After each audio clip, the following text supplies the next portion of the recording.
Et salut les investisseurs belges, on assiste à un tournant en Belgique après la taxe des plus-values. C'est maintenant le modèle de société de management qui est dans le collimateur du gouvernement. Pour beaucoup d'indépendants, de dirigeants de petites sociétés, de professions libérales aussi, cette annonce est vécue comme un nouveau signal. Les avantages fiscaux liés au passage en société se réduisent progressivement. Et aujourd'hui, on va décortiquer ensemble ce qui est en train de se jouer, pourquoi est-ce que les sociétés de management sont ainsi ciblées, qui est concerné, quelles mesures arrivent concrètement en 2026 et plus tard, qui est touché et surtout quelle logique poursuit le gouvernement derrière ces décisions.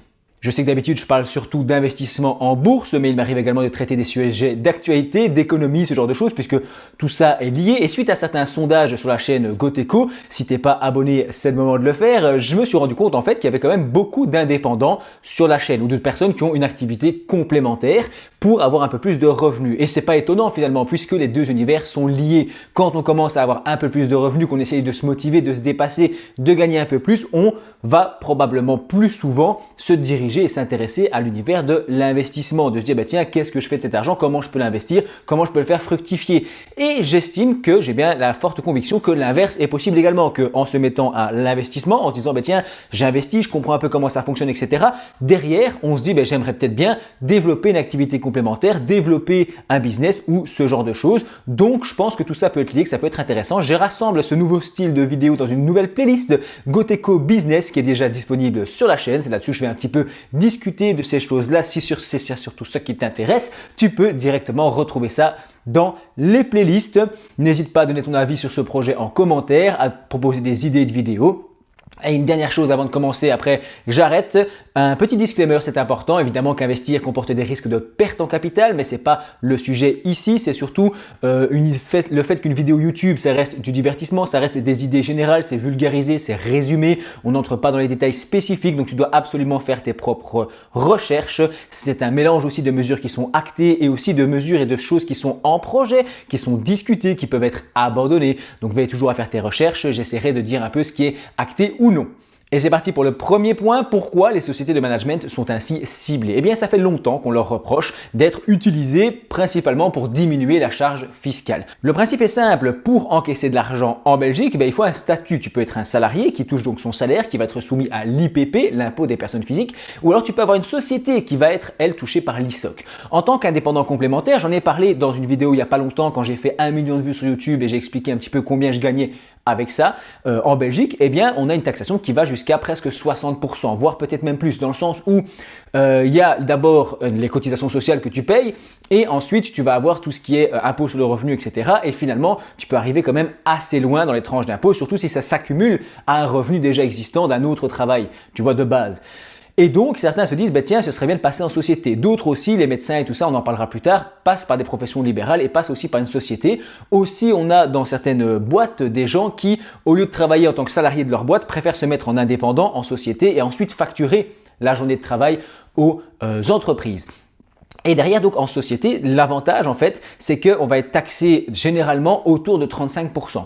Pourquoi? Parce qu'on va pouvoir utiliser un stratagème, le VVR-BIS, enfin je vais en reparler après, le VVPR-BIS, qui permet en fait que lorsque tu te verses des dividendes après un certain temps, il serait taxé qu'à 15% au lieu de 30%. Donc l'idée, c'est qu'ils vont laisser se stacker sur la société de l'argent et se le reverser, je crois que c'est 3 ans, mais j'ai noté ça pour après, derrière, avec un précompte mobilier de 15%. Cet argent qui a bien sûr déjà subi l'impôt des sociétés de 20 ou 25%, ça aussi je vais en reparler dans un instant. Mais en gros, l'idée c'est que en faisant ce petit stratagème et en essayant de se rémunérer un peu moins et en se payant plutôt en dividendes, on réduit l'impôt. Et certains abusent un peu du système et donc le gouvernement dit voilà, c'est un peu injustice et un manque à gagner pour l'État, donc il faut taxer ça différemment. Dans l'autre camp, évidemment, les indépendants, ils répondent qu'ils sont déjà beaucoup plus taxés que beaucoup de personnes et qui payent déjà énormément d'impôts. Ils ne bénéficient pas non plus de la même protection sociale qu'un salarié, donc ils ont besoin aussi de plus de sous pour assurer leurs arrières. Ils prennent beaucoup plus de risques, ils travaillent aussi sans compter leurs heures, leur pension est souvent très faible et ils utilisent légalement ici des moyens fiscaux qui ne sont pas une fraude. Et c'est pour ça qu'ils ne sont pas punis, c'est juste que l'État est en train de transformer et d'améliorer en tout cas ces systèmes et ces niches fiscales. La volonté ici du gouvernement est de faire passer un maximum de revenus, davantage de revenus en tout cas, via l'IPP et l'impôt des personnes physiques classique. Pour ce faire, il s'attaque donc au précompte mobilier qui est normalement de 30% sur les dividendes et qui est ici réduit à 15% dans le système du VVPR bis. Eh bien, ils s'attaquent à ça et ils font monter ce taux de 15% à 18%. Ce qui n'est pas anodin parce que la logique et le deal c'était 30% divisé par 2, 15%. Tu as un avantage si tu laisses longtemps ta trésorerie en entreprise, que tu fais une entreprise saine et qu'elle est pérenne sur le temps, etc. C'était un avantage qu'il y avait et quelque chose de sympathique et aussi une motivation à se lancer dans l'entrepreneuriat, à garder sa société en Belgique, etc., etc. Les petites sociétés industrielles, familiales, les holdings immobilières, les sociétés de management, etc. Donc profitez de ce système. Selon l'accord politique en cours de discussion, j'insiste, c'est pas acté encore. Au moment où je tourne cette vidéo, le taux passerait donc à 18%. Je l'ai dit à partir déjà de 2026. L'objectif serait ainsi de générer 300 millions d'euros de recettes supplémentaires d'ici 2029. Toutes les nouvelles sociétés créées à partir de 2026 seraient directement à 18%.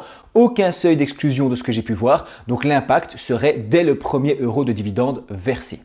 Les experts interrogés ont été surpris. L'accord de l'été 2025 donnait plutôt l'impression que le gouvernement allait stabiliser ce VVPR bis, mais apparemment ils vont y toucher. J'insiste que ce n'est pas acté, que ça doit encore être évalué. Donc ça c'était pour le VVPR bis. Parlons maintenant des réserves de liquidation. Une société peut mettre une partie de son bénéfice de côté en réserve après impôt dans ce qu'on appelle une réserve de liquidation. Ça coûte 10% au moment du transfert et depuis la loi programme de 2025 qui elle est votée, cette réserve peut être utilisée après 3 ans au lieu de 5. Donc on accélère un petit peu et lorsqu'elle est distribuée après 3 ans, elle est taxée à 6,5% au lieu de 5% avant 2025. En cas de liquidation de la société, ce qui peut arriver, elle peut être distribuée du coup sans impôt. C'est grâce à cette combinaison que la pression fiscale globale pouvait descendre jusqu'à 35% avec ce système, mais aussi avec les VVPR bis qui permettaient de diminuer la pression fiscale globale, rester évidemment la TVA, etc., tout ce que tu veux, mais c'est l'idée. L'idée du mouvement, donc c'est une sorte de grignotage progressif en fait des avantages fiscaux liés à au passage en société. C'est pas uniquement les mesures qui sont discutées ici, mais c'est aussi une accumulation de petits changements qui ont eu lieu et d'autres qui pourraient arriver. Notamment ici, par exemple, l'histoire des rémunérations minimales du dirigeant. Elle passerait de 45 000 à 50 000 euros. Encore une fois, c'est pas voté, d'accord, c'est pas confirmé, c'est le projet. C'est une rémunération minimum qui permet de bénéficier du taux réduit à l'impôt des sociétés. Mais pour ça, il faut se verser un minimum de salaire. La conséquence, c'est que les dirigeants devraient donc se verser plus de salaire pour bénéficier d'un autre avantage fiscal et donc de payer plus d'IPP et faire rentrer un peu d'argent dans les caisses. L'avantage en nature serait limité à 20% du salaire brut. Ça aussi, c'est annoncé, c'est pas voté, ce sont des discussions. Les avantages comme la voiture, le GSM, l'ordinateur, le logement, les stock options, etc. ne pourraient donc pas dépasser 20% du salaire brut, je viens de le dire. Et au-delà, ce serait une perte du taux réduit de l'ISOC, l'impôt des sociétés en Belgique. L'objectif ici, c'est clair, encourager les dirigeants à prendre du cash plutôt qu'à passer par les optimisations et les avantages en nature. Pourquoi cette réforme surprend autant les experts? Et d'ailleurs, c'est un sujet qui m'a intéressé aussi pour ça, parce que quand tu penses à créer une société, etc., est-ce que c'est intéressant de passer en société? Tu t'intéresses un petit peu à tout ça et tu te rends compte qu'ici, il y a quelques trucs auxquels tu t'intéresses et ils sont justement en train de tout modifier. Même si c'est pas encore acté, tu dois te tenir au courant. De ce que j'ai pu lire dans la presse, il y a 3 grandes critiques à ces mesures évoquées. La classe moyenne, donc entrepreneuriale, serait à nouveau ciblée. Ça veut dire on tape toujours sur les mêmes. Les mesures touchent principalement les PME, les professions libérales, les petites sociétés de management, les sociétés patrimoniales, les holdings, les sociétés immobilières.